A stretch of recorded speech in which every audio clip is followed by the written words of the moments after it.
Are we good? Yeah. The EV Cafe on time 24. I need more helium. Hang on. Welcome to the EV Cafe here at the AA, at the Carter Academy, Fleet Mobility Live, The Business Design Centre in Islington. live at the IGT Hub 2023. So let's go. No, fuck that. Who are the EV Cafe? For a team of experts. Bunch of legends. Crazy people.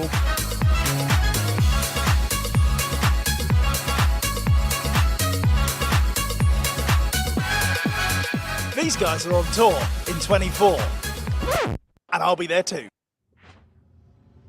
We're going to miss you really today, well JC. Thank you, Paul. Good afternoon and welcome to a very special edition of the EV Cafe. I'm Johnny and today we are here to celebrate the unsung heroes of our sector. So therefore, it's a day dedicated to recognising the incredible individuals who work tirelessly behind the scenes, driving the electric vehicle revolution forward. And in just a few moments, we'll shine a spotlight on these individuals, sharing their stories and impact they've had on our EV community. But before we dive into that, I want to extend a heartfelt thank you to all of you, our fantastic audience, for joining us today, and of course, for your contributions in honouring these heroes. I'd also like to acknowledge our generous supporters who make the EV Cafe possible. Therefore, a big thank you and a big round of applause to our gold partners. That's Paythrough, Geotab, VAA, Churchill, EV Civils, and Plug Me In. Just want to say your continued support allows us to host events like this. And from all of us, we really do truly appreciate it. Now, without further ado, let me introduce our special guests for today, which is celebrating EV superstars. We have the privilege of hearing from Nicola, Jonathan, Ursula, and Sharik, and their expertise and dedication to the EV industry are truly commendable, and we can't wait to hear their insights. But before we move on, I'd like to just have a brief discussion with the EV Cafe team. And unfortunately, as you can see, John Curtis couldn't join us today, but we'll make sure to carry his spirit with us as we celebrate these unsung heroes. Sarah, start with you. Why is it important for us as a community to take this moment and recognise the contributions of these unsung heroes in the EV industry? Well, thank you, Johnny. And yes, John isn't here. That's super sad, but he's doing something very important in Westminster. Whatever. We were having a chat about this at the start, and those who were here would have heard us say, what is the definition of unsung hero? And for us, we felt it was important with so many awards. This is silly season, right? There's endless awards and events happening between now and Christmas.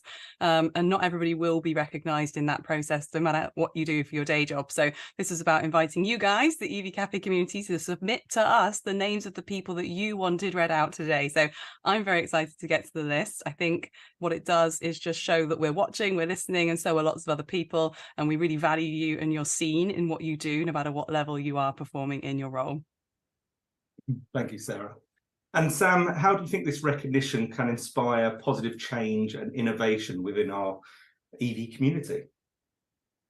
Well, I like the word innovation in that, Johnny, because we're in an industry that's innovating all the time, right? So we've been in it a little while, but the market is growing exponentially, and there's more and more people in it. There's more and more people coming into our market, and there's more innovation out there, which some of which is demonstrating some really good results. And those that are at the spearheading that innovation needs to be recognized because it's great and it showcases what the art of the possible is, and where all the big businesses need to travel as well as the small ones. So I think it's great to be able to celebrate different people. We have the privilege of being able to do many things like this over many years, and we're privileged to do it. But at the same time, it's right, and we should be recognizing those that don't necessarily get such a stage on such a regular occasion. So yeah, it's a great place to be, isn't it? It's a great, innovative, expanding market with so many different facets to it, so many different branches of opportunity, and we want to showcase those and the people within them as much as we can, I think.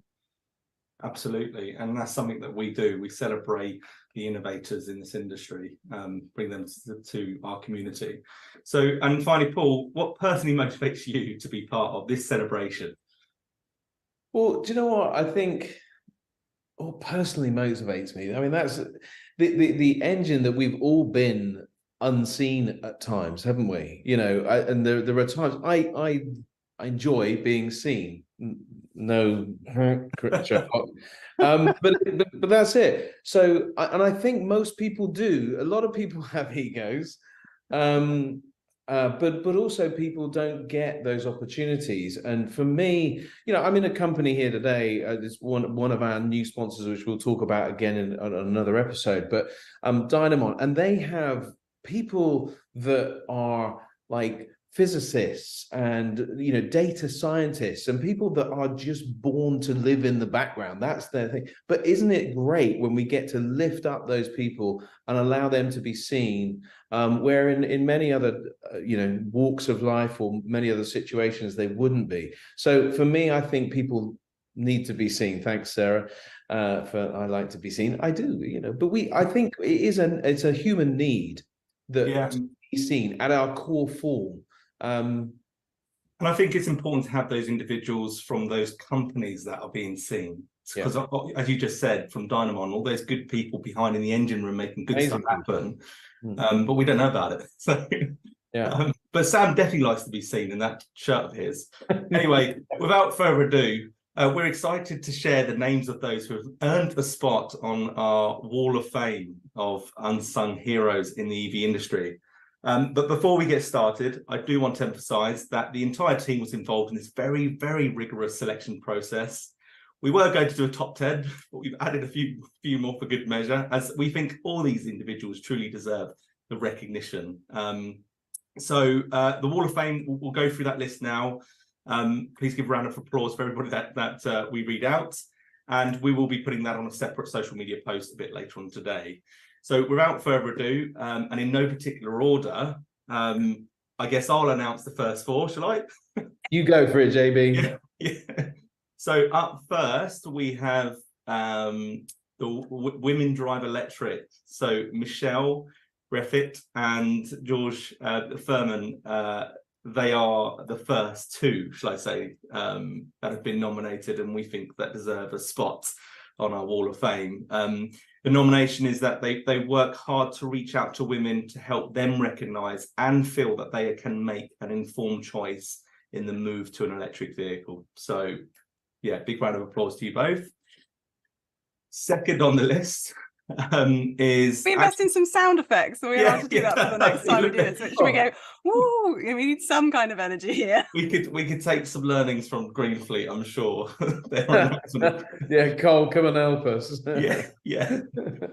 You guys have to come on, clap. Yeah, we need to clap. Here we go. Do them in batches and invite we can more clap. people on. Yeah. Get on with it. Yeah. So the third person that's made the list is a guy called George Wayne. He works with me at Navuna, but he has been doing some amazing work within Navuna, supporting multiple customers and projects at the same time. And he does whatever is necessary. No job is too big of an ask for him. And what is remarkable is how well he's doing, considering he's only been in the industry for 1 year. And considering he's working for you. Yeah. And he's very much leading the way when it comes to the successful rollout of lots of different charging infrastructure for lots of different big clients. So I just want to give him a spot on the Wall of Fame, and I think we were agreed. The third person the fourth person I've got on my list is Jonathan Porterfield from Eco Cars in Orkney. A nomination originally came from Chris Ramsey, and he says that he just goes about his business not seeking any awards or any praise, but he's always giving up his free time to help give advice to anyone looking to buy a used EV, whether they bought it from him or not. So yeah, big round of applause to Jonathan. And then finally from me is a person called Mo Abijola from EV Access. And this was a nomination via Marvin Samuels.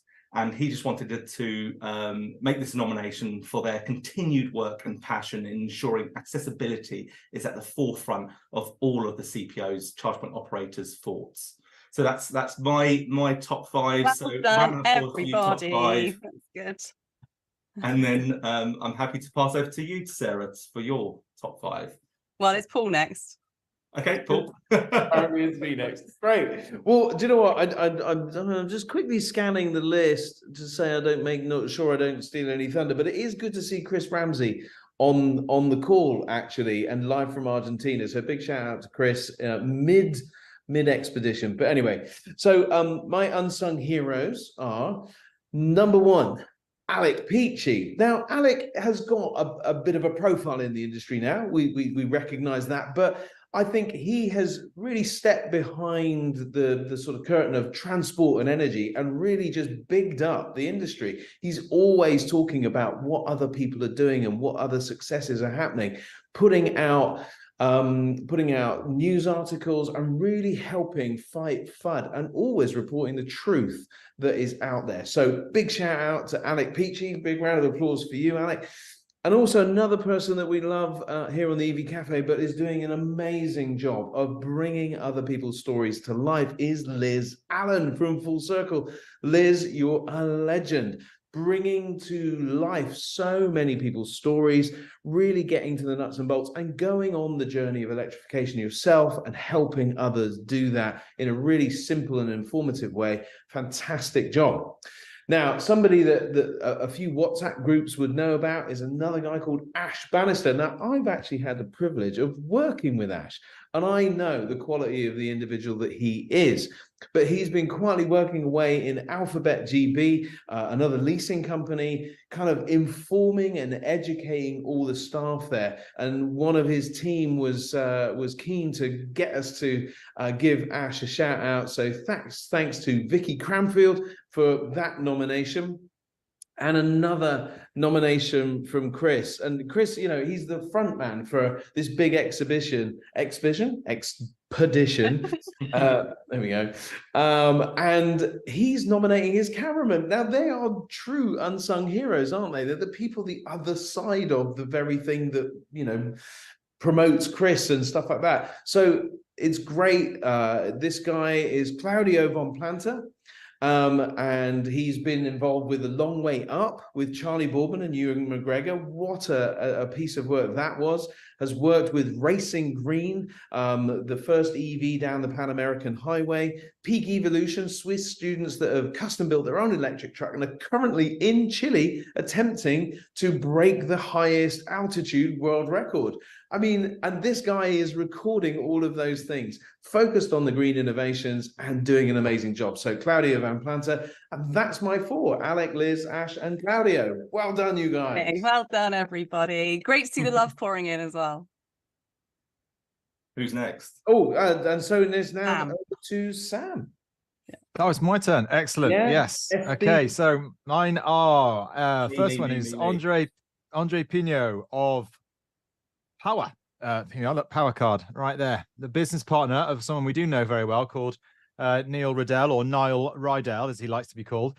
But Andre is Neil. someone I've worked with within GridServe actually, and has been very much an unsung hero in that business. He is a driving force. He's single-handedly put more charge points into their network than anyone else in the UK. So you know, he's had to do a tremendous amount of work to deliver that company alongside Neil. So very well done to you. If you could change your name though, that'd be quite useful, because our CITO at GridServe is also called Andre, and it's really confusing. So yeah, if you could do that for me, that'd be useful.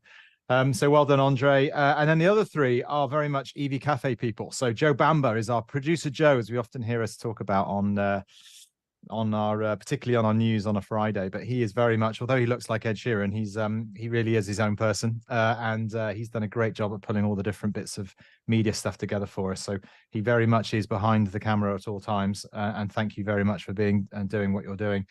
He has worked tirelessly for us for quite a while now. And then the other two are also EV Cafe people. So Caroline Kirby, who is very much the brains and the beauty behind EV Essentials. There's a guy on the camera who's nodding, but there's only one person who really delivers it all, and that is Caroline. She does it for him and she does it for us, and she is amazing. So thank you to her. And of course, Helen Parker as well. Another colleague linked to somebody else who's probably also on this call, I suspect.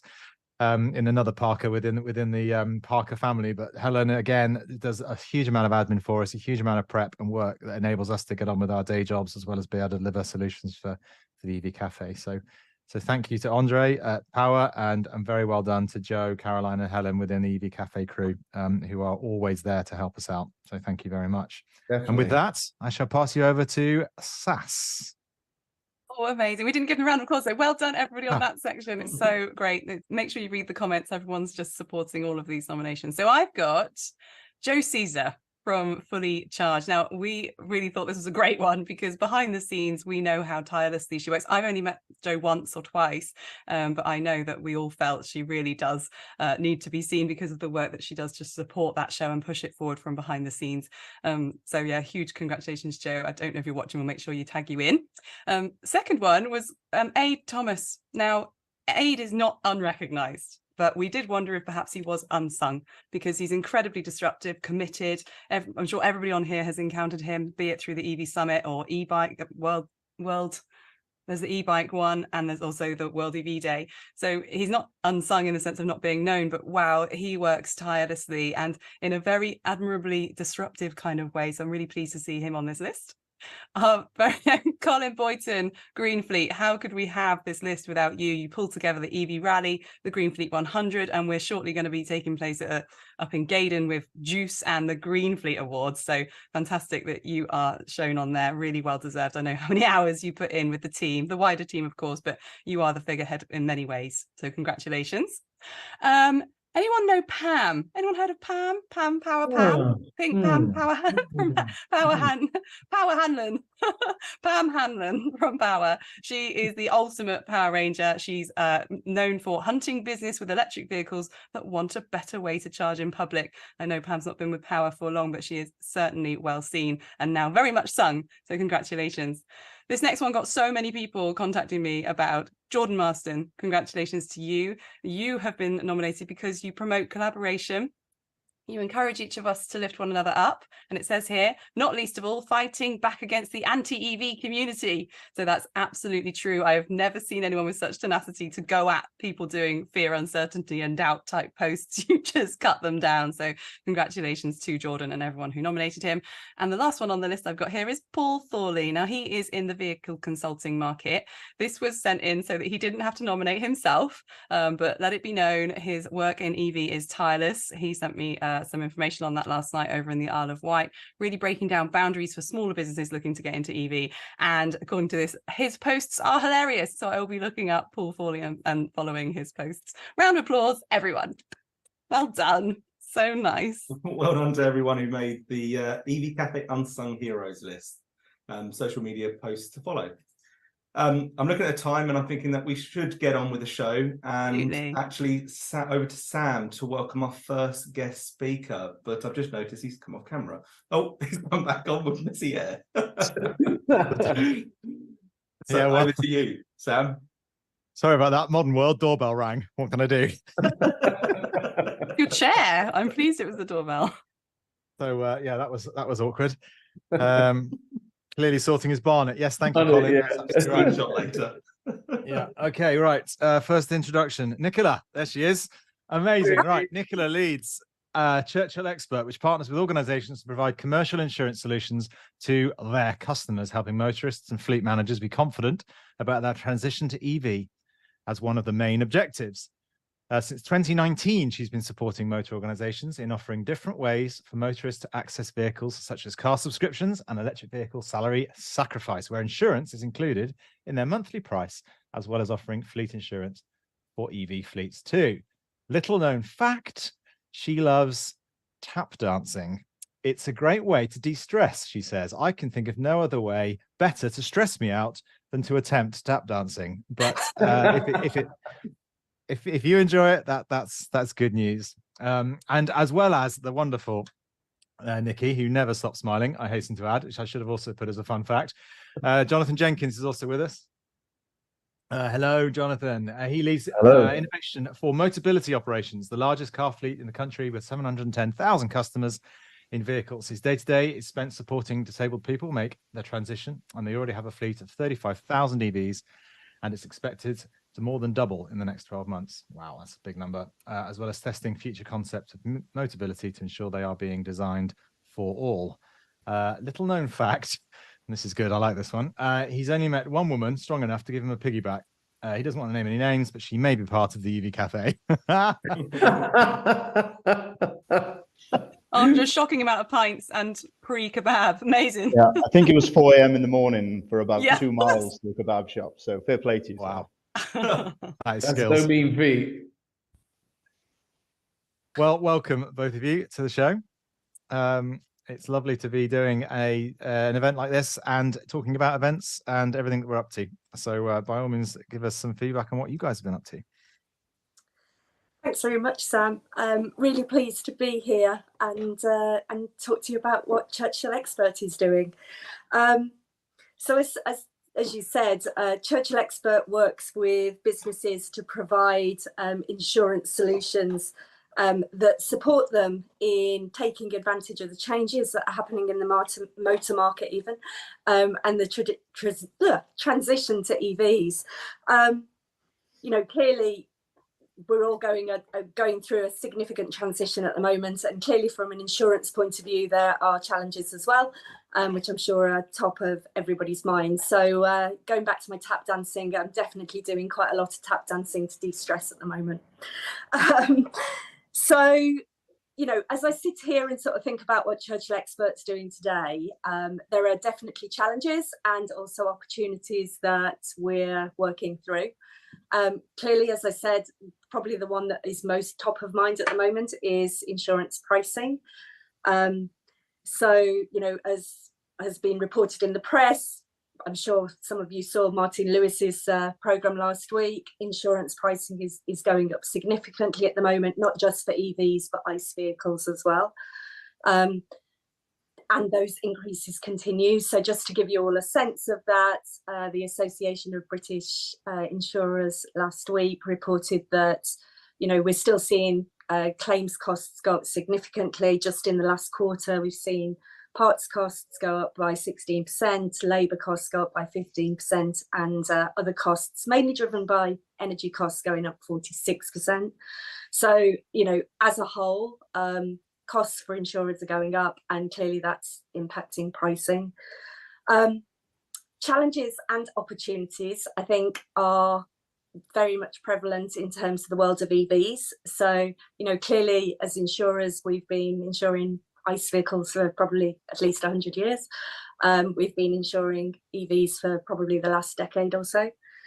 So we're still very much learning, and that I think is a challenge and an opportunity, in that we're learning about the tech and how regenerative braking, I can never say that, at speed of acceleration, etc., is impacting accidents, claims, etc. We're learning about the vehicle weight, so lower sense of gravity, less likely to roll, as well as higher weight vehicles, and how that's impacting, again, accidents and potentially bodily injury. And then we're also learning about the repairs and what we need to do in order to scale up repairs for EVs over the coming years. So thinking about the space we need, quarantine requirements, battery requirements, etc., and then also people, which is one that particularly Direct Line Group have been working on, putting in place apprenticeships to really build skilled repairers that are able to develop their skills, etc., to repair EVs. So there's a lot that we're continuing to learn about as we move through the transition to EVs. But what's really important to us, and where we're really focusing, is around how we can support more and more businesses in bringing propositions to market that really help customers, build confidence and enable them to have the confidence to move into EVs. And that's certainly where we're focusing as Churchill Expert.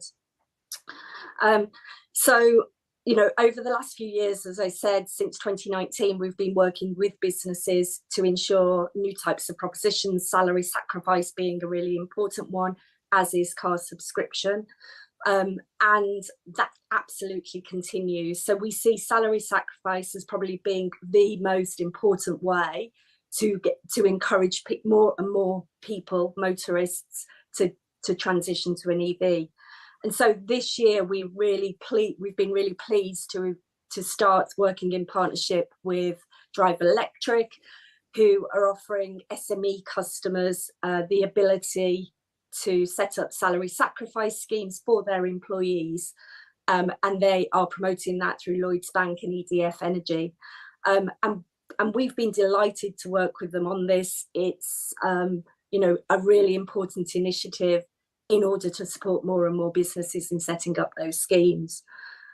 Similarly, obviously, more recently, we've seen Onto unfortunately go into administration, but we work with a number of other organisations that are offering subscription schemes, and we continue to see really, really strong demand for that. So, again, we see that's a really important way for us to support more people into EVs.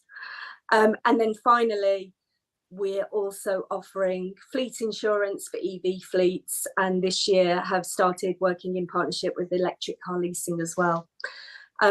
So that's what's going on in our space. We're talking to lots and lots of different partners about how we can tailor our solutions to really help them as businesses take advantage of the changes in the motor market and also support more of their customers as they transition across. So that's what's going on in our world at the moment. Lots of challenges, but opportunities too. And as I look forward to next year, really excited about the opportunity to work with more businesses, understand what they need from us, and help them as they move forward. So that's everything in our world. Perhaps I'll hand over to Jonathan from Motability Operations to tell you a bit about his world as well. Yeah, thanks, Nicola. And you forgot the one small piece where Motability Operations in September moved all 710,000, it's now 20,000 customers on one day across the Direct Line group. And that was really reflecting the fact that they have got the experience in EVs, they've got the experience on how you transition a fleet into electric, and they can support that with some really cool new tools that help our customers on that transition. So I think before then, the biggest insurance book move, I don't normally get excited about insurance, but the biggest insurance book move was 60,000 cars. And between the team here and the team at Direct Line Group, they moved 700,000 books across. So massive, massive day. And that was on the 1st of September. So one small thing you forgot to mention, Nicola, but yeah, a nod to the collaboration you've done in the industry and how far Direct Line Group have come in terms of how you insure electric vehicles. So brilliant. I guess to kind of just talk about what we're doing and maybe provide a little bit of context. So, I mean, Sam, thanks for the intro and thanks for mentioning the scale. We are probably one of the lesser known fleets out there, but by far the biggest. We're putting 3,000 to 4,000 new EVs on every month. I think the big point, though, that we all must remember is these are not your typical electric vehicle drivers. So these are not your Sal Sac people. These are not people that have perhaps a higher net worth and can afford to buy them in the retail space. This is people that largely rely on benefits to survive. And they're moving across into electric vehicles. And then you add on to that fact that a lot of them won't have driveways, many more than what your typical EV drivers have today. And all of a sudden, you've got this world where you've got a customer in an electric vehicle with potentially, quite low household income that can't charge at home. And all of a sudden, we see this challenge where we're having to rely on a network where Kate Terrell will tell you is maybe not as accessible as it could be, and is more expensive. Because of VAT, etc., for charging away from home. So we've got this real challenge at the moment where we need to move our fleet across. We know that this is a manufacturer-led market. So regardless of what Rishi has said in terms of 2030 or 2035, the manufacturers have made their play now, and there's no going back from them. So by 2028, we expect to have very, very few ICE models available. And frankly, we think they'll be quite expensive. It'll almost be inverse to what we see today. So we'll see many more EVs available, hopefully with much higher range. And the ICE vehicles we will have available in as little as, maybe 2-3 years will be minimal and more expensive. So I think all of those things combined mean that we really need to be quite creative, quite innovative. We absolutely need to collaborate with the industry on making that transition work for these people. So we're doing some small things. We're working with all the local authorities. We're at Transport and Energy this week to to speak to all of the local authorities that Alec, I think very sensibly provides them with a table for. So we want to talk to them about how we can enable home charging, if you're at Kerbo, gullies, etc. How can we standardize that process? So when we've got 4,000 or 5,000 people going through it every month, it's not constant kind of pleading with the highways agencies, pleading with the local authorities, different approaches, etc. Standardize that as an industry so the people that live in terraced houses or flats are able to access home charging and then able to access flexibility benefits and energy benefits from variable tariffs as we get further on in the transition. The other thing then we're looking at is that whole kind of charging ecosystem, if you like. So we work with Power. We've got a Go Charge card. We've got at the moment we've got 4,000 customers on it. I'd like to say in 3 months' time we'll probably have 40,000 customers on it. So a huge amount of energy going through that Go Charge. And what we need to do, wink wink Sam, is work with the CPOs to understand how can we give our customers the best possible value for charging. And I think one of the interesting things with our customers is they will follow value. So if CPOs are struggling with utilization, how can we get a little bit more creative with how we manage customers and the times they charge to incentivize them to go and charge at times when it's cheapest.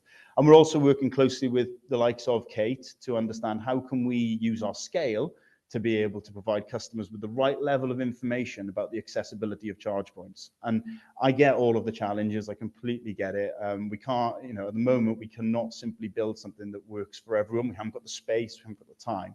But if we can give people the right level of information about which charge points work for them, then they can potentially be able to charge at charge points with less anxiety. So if you are a wheelchair user, for example, you can see on our app through crowdsourced information from the rest of our customers, somebody else used this charge point 2 hours ago. So I know it's working and I know that it's got good wheelchair accessibility. So really bringing together that huge scale to crowdsource information to be able to give people the right information about accessibility of charge points, price of charge points, you know, photographs, etc. And then work out the surroundings as well. So what's the next step in mobility? So we're also doing things like venue accessibility. So when you're charging, when you've got your on-street charging and you've got a slightly longer dwell time, where are the places you can go that are accessible for you? So it's about kind of enabling more freedom as part of that charging journey. So that's a bit of a summary. We're also obviously looking at other things, but that's really a kind of summary of the core things we're focusing on at the moment.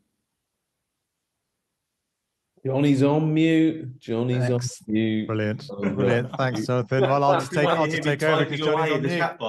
Paul, I thought you were going to say I was on mute then. I was like, no. Yeah, that's been a really interesting 10 minutes of peace and quiet. Thank you very much, Jonathan, and thank you very much again, Nicola. We are slightly behind schedule due to the exceptional list of our heroes we acknowledged at the start. Therefore, we ask our wonderful audience for a bit of patience. We will address your questions shortly. And remember, as always, the best question wins a mug. I just want to acknowledge lots of positive comments in the chat. Lots of nice comments, so please do take a look. Ross wants a mug, so you best get in there with your good questions. Rob Anderson acknowledged that without Motability, we wouldn't have PAS 1889.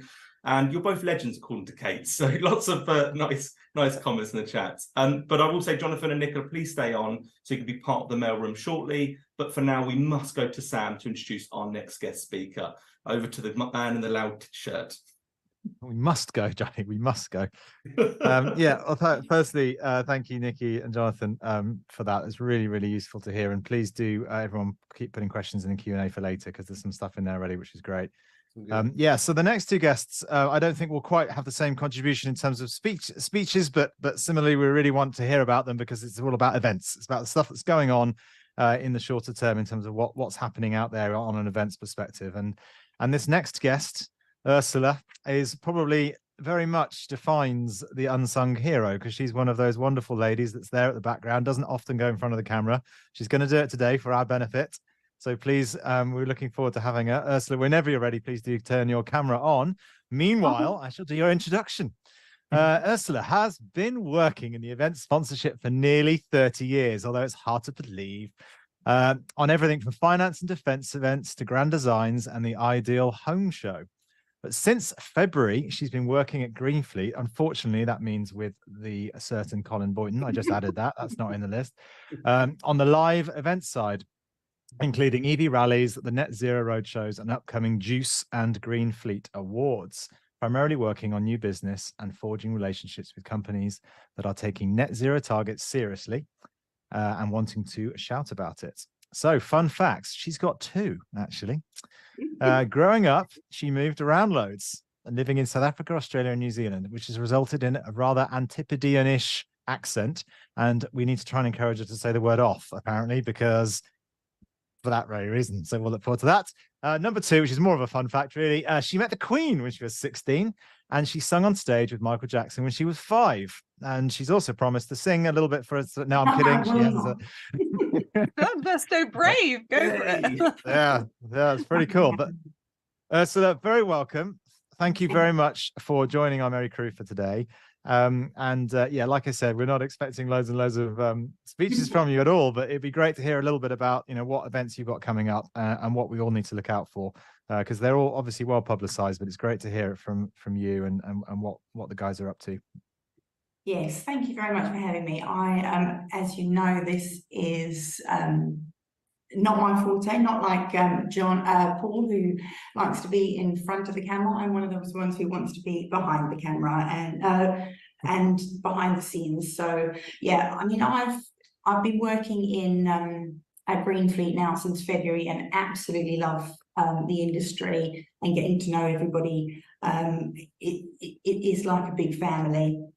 But one of the things here that that we try and do is to encourage collaboration within the industry. And our events, we have very different events that look at all different aspects of that. Ones that will encourage networking,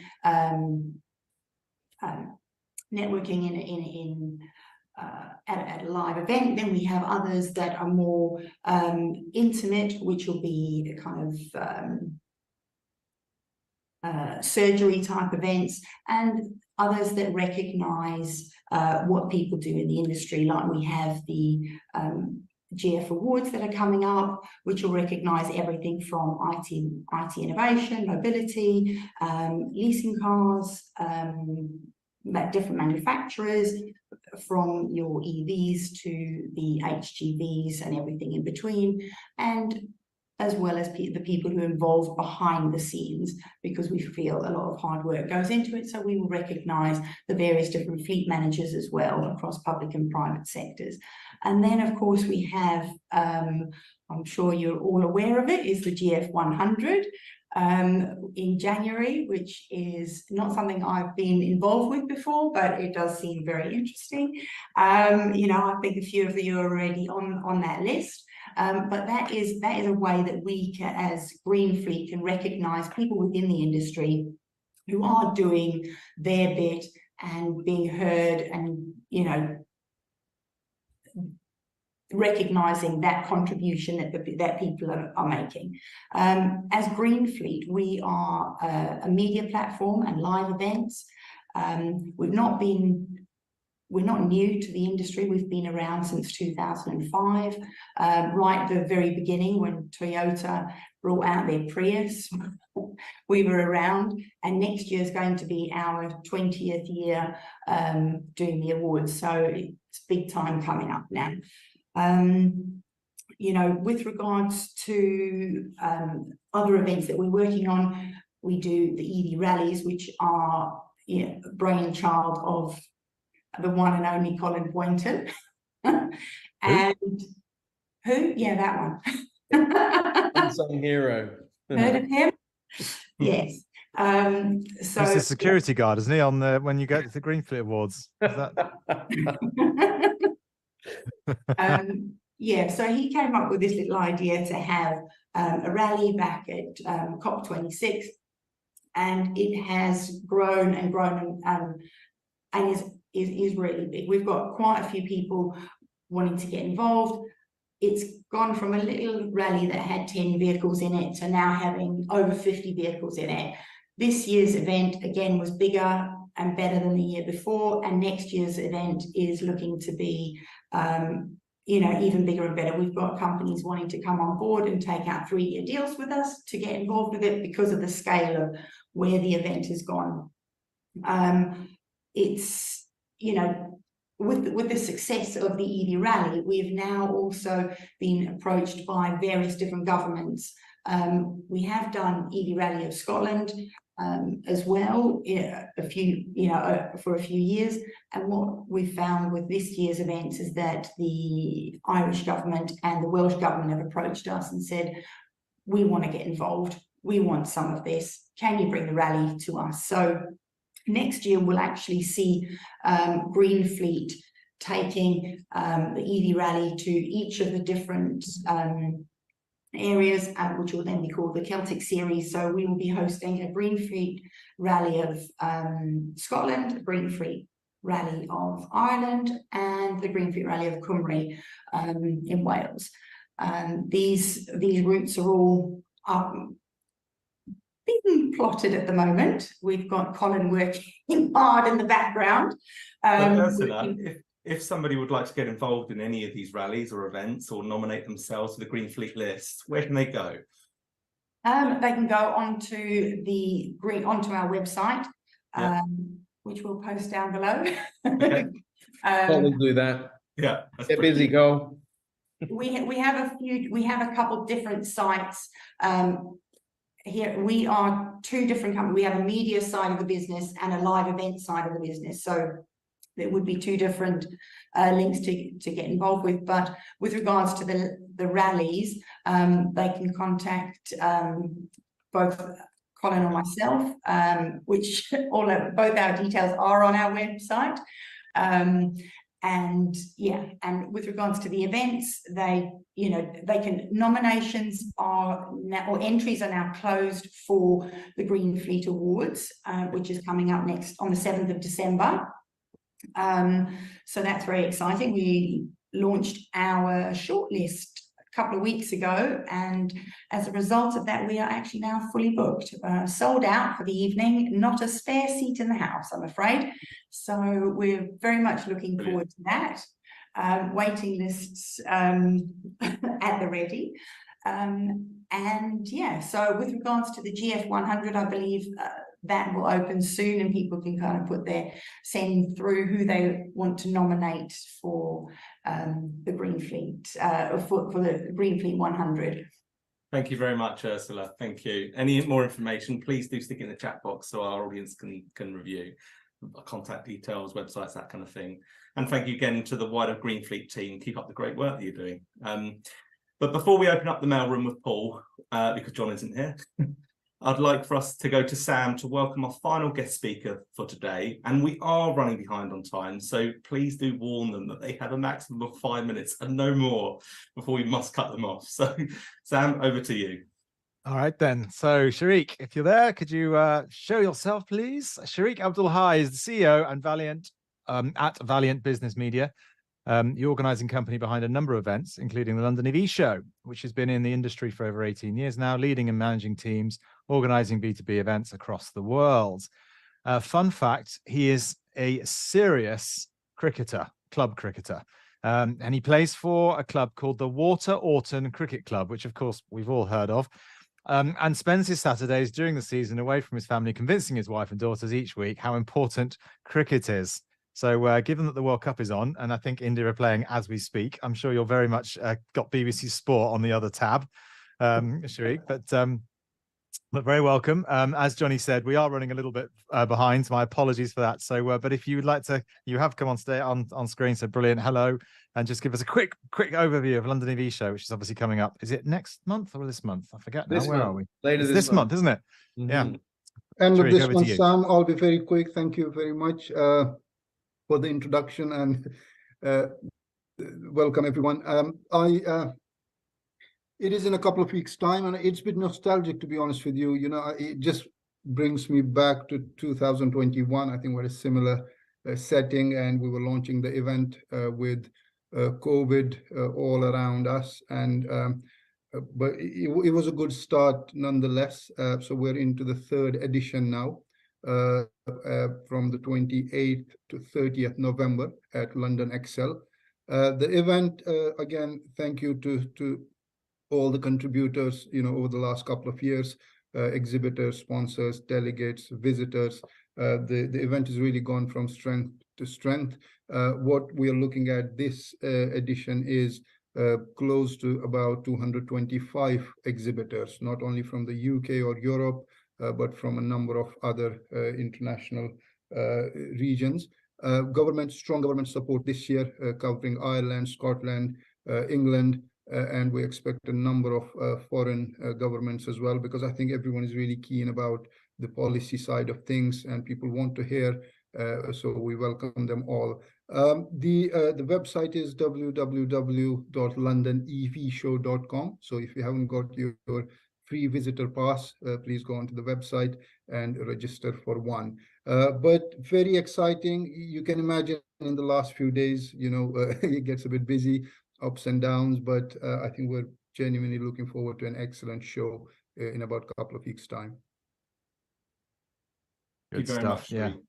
Right, we go straight to the mailroom then.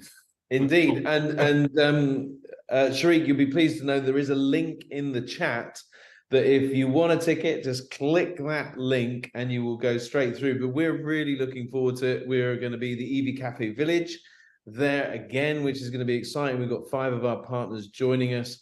So we're looking forward to a great time. There's going to be lots of things to talk about, but important. Let's get everybody back on. So Nicola, Jonathan, and Ursula, there you go, all sorted. Look at you guys, you're just on the money. Where's Jonathan? There he is. Very good. So we've got some questions. So let's start at the top with Tim Rothwell. What's the process, Jonathan, for vehicles to be added to the list? Because apparently Tesla are not on the list for Motability. I didn't realize that. So what's the process? So it's quite long and boring, so I'll be as quick as I can be. I guess what we have done over the years is we only allow models and manufacturers that meet a requirement of having a vehicle with a low base cost. So ultimately, you have to have, if you take Mercedes, for example, they had to have the A-Class to be able to come onto the scheme, so we could demonstrate that they have a vehicle that can work for everyone. What we don't do is take premium vehicles on where their first model is below or above, rather, a certain amount, if that makes any sense. So Jaguar Land Rover, another example of a vehicle that would not come onto the scheme because they are simply viewed as a premium vehicle. My personal view is Tesla would be an absolutely fantastic vehicle to have on the scheme. I think they're great. I think charging is relatively easy with them, with their plug-in charge concept. So it's a legislative one rather than a desire, I would say, for Motability. Perfect. Jonathan, thank you. That's what we like, nice quick answers, because we want to get through them all. So, Nikki, I'm sure that this is a one-word answer, and it's probably 3 letters. Are Churchill expert actively seeking new salary sacrifice introductions? So new companies looking to do it? Yeah, we'd be delighted to talk to companies. There you go. John Burdekin, thank you for your question. Send the introductions to Nicola, or Nikki, as we know and love her. Great. Thank you for that question, John. Sam Grantham. Now, I can't remember where Sam Grantham works. Oh, no, he's in the Falklands. That's right. No, he's not. He's really not. He's not. He actually works for GridServe. Anyway, it's a long-standing in-joke, but there we go. So, Nicola, really interesting update. Do you think that there is still a knowledge gap in the insurance industry around the benefits in EV in general? If so, what can we as an industry do to support? Well, how do we get this information? It's not the first and similar question later, but how do we get information out there?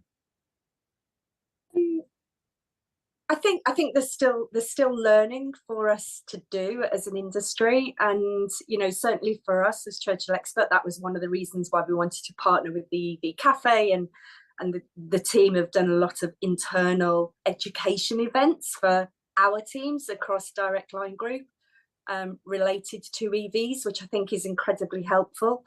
So yes, I think as insurers, there's always a need for us to understand more, develop our insights, develop our understanding. So actually, I think in terms of collaboration, looking for opportunities to collaborate, looking at how we can start to get messages out there in terms of the insurance press, the insurance events that are happening. I think, all of that is great. The more that we can learn, the better. Excellent. Nikki, what I heard was you need to support the EV Cafe to get the message out there further. Absolutely. That's what I heard. I don't know about everybody else, but that makes absolute sense. I'm going to skip. Michael Barton's asked a really good question. Why do you think EVs are generally more expensive to insure? I think it is a very long answer. So if we've got time at the end, can we come back to that one? Or maybe, Nikki, you can point us in the direction of a white paper that we can learn from that. Now, I couldn't resist this question because it says, I've just been advised by my hairdresser. Oh, that's got to be Kate. She's literally in the it's not salon gonna right go now. well from Definitely here. not you then, Paul. Harsh, but very fair. Beginning of lockdown, I ended my relationship with a hairdresser of any kind and just took the razor. But there we go. So basically, it's a really important question because somebody went with the Motability operation or the Motability ability to get a vehicle into a dealership and was basically pushed in down a Nissan Qashqai, manual Nissan Qashqai. They've got off-road parking, they could charge, they didn't get offered an automatic or even an EV to test. How do we educate dealers to get better at this? I mean, the first thing I'd say, I guess that's for me, Paul. The first thing I'd say is we are not pushing, and I know this is an unpopular thing to say on here, but we do not push EVs. Our focus is on a customer having a vehicle that meets their accessibility needs, and that is the first priority for us. However, in the circumstances you've just described, there would potentially be EVs that could actually be better for that customer, both from an accessibility perspective and an in-life cost perspective. So from what it sounds like, is an education gap, right? And I think all of this comes back to education when you're transitioning a large fleet. Would I like to have more education a year from a customer renewing? Absolutely. Would I like to be able to give all of our customers a week in an electric vehicle so they can experience some of the challenges or the unknowns and then make a more informed choice? Absolutely. And we're working hard to try and do that. I think it's quite obvious, though, with a relatively short supply of vehicles at the moment and a high amount of customers wanting to move into electric vehicles, very, very hard to give enhanced test drives. I think a test drive is useless, frankly. I think you need to be in that vehicle for 3 or 4 days and you need to charge it and you need to have a full immersive experience to be able to make an informed choice. We're working hard to do that. We're piloting that at the moment, and then we're going to be looking for partners to be able to deliver that to kind of our customers nationally. Brilliant. And I mean, I think this is why we've talked about this awards and celebration today. We're talking about events with the London EV Show, which does have a test drive facility. Sharik, I'm right in thinking. Yeah. So we get a taste, right, Sharik? So that's good. We love the Green Fleet Rally. Many people have driven their first EV for periods of time. We interviewed people that were working for various different companies that have driven for an extended period, charged, done all the things that you've mentioned there, Jonathan, in the Green Fleet Rally, which was great. So we know that is really, really intrinsic to what is going to be a good experience, isn't it? So what else have we got? So we've got more data, because with Nikki, we know that there is a lot of data on insurance claims from EV owners, accident damage, repairs, breakdowns, faulty. All of those sorts of things are really beginning to sort of come to life. And is there anything that we can take away from that learning? In what way, Paul? Sorry. Yeah, sorry, I haven't asked that question very well. Where's John when you need him? Yeah, I know, right? He's the master of the question. So this is how good John Curtis really is. You're left with me, so there we go. That's a nice soundbite, that. Yeah, but I mean, the data that we're getting, are we getting enough data now from these that's real, and that we're being able to make material pricing decisions based on data rather than assessment? So obviously, as more people are driving EVs, then we continue to learn. As I said, we continue to understand the impact on accidents, frequency of accidents, types of accidents, claim costs around that, repair costs, etc. So we continue to learn. I think what's quite interesting as we move forward with, you know, connected vehicles, etc., and how that data additionally becomes accessible, I think that's really interesting from an insurance point of view as we move forward. And clearly, I think, you know, EVs are well placed to be able to take advantage of that. So, you know, yes, we're getting a lot of data. Is there opportunities to get more? Absolutely. And, you know, that will continue to evolve in terms of how it's impacting insurance pricing. So we're running short of time. So Sam, Sarah, is there a question that stands out to you in the chat, the Q&A, that you would love to put to our team? There's lots for Motability. Jumping in there, sorry, dipping my hand up, trying to be polite. Just to say that on the flip side of that, I wonder if that education piece is geographical. So the other day, there's not a day that goes by where someone doesn't show an interest in the electric car and driving, whatever. And I had a really great encounter, which transpired to be somebody with the support from Motability. So they'd been looking at an electric car, and the insurance was actually the thing that stopped them. It wasn't the supply chain or the education. They really wanted to, but the cost of the insurance it was a second car family. So they were thinking, right, we've got the Motability one sorted. What can we do on the other side? So through Motability's education and work with dealers, they've already chosen their Motability vehicle, which is great.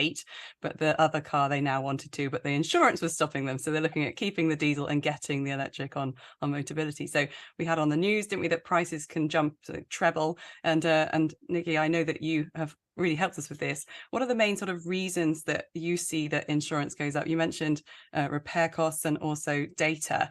But when we're shopping around, how can we find the best deal that makes us confident that we're not just being sort of pushed down an expensive route because EV? Yeah, I mean, you know, clearly, as with all insurance, a great place to start is the price comparison websites. I think, you know, making sure that you're looking at a number of different comparison websites if you're looking for insurance individually for yourself, because actually some of those have, you know, different relationships. So I think that's the first thing. And also being open to different models. So, you know, as I said, we're working with salary sacrifice companies, subscription companies, where actually it's then the car and insurance included in a monthly cost. And certainly, you know, again, that's just different options that are open to you. And I think salary sacrifice in particular, if your company offers that type of option, that is a great way and a very cost efficient way to move into an EV. So, you know, I'd highly recommend for those that are working in organisations with salary sacrifice schemes to look at those. Very rounded answer. Well done, Nikki. Thank you for giving a shout out, because there's good advice, you know, just not just to go to one company, not just to go to Churchill Expert, but to look and see. But I'm a user of Churchill Expert. I can recommend them. So there we go. Nikki won't, but I will. So guys, listen, we're running out of time. Johnny, I think we're going to have to hand back to you to close it out. But if the guys don't mind staying, we can just finish off those last couple of questions afterwards, and get some final thoughts from the team. What do you think? Yeah, it sounds about right, Paul. So just want to finish off by saying thanks for joining us today. And of course, don't forget to follow our LinkedIn page for more updates and engaging content, and also to see our Wall of Fame, which will be posted hopefully a bit later today, probably more likely to be tomorrow. But stay connected and see you there. And a final round of applause for all of our unsung heroes in the whole EV community. Well done, everybody. Well done. Absolutely. Well done. Fantastic. Okay, so that should close LinkedIn now, shouldn't it? So we're just on Zoom now. Yes. Right. So and you have to end recording. Yeah.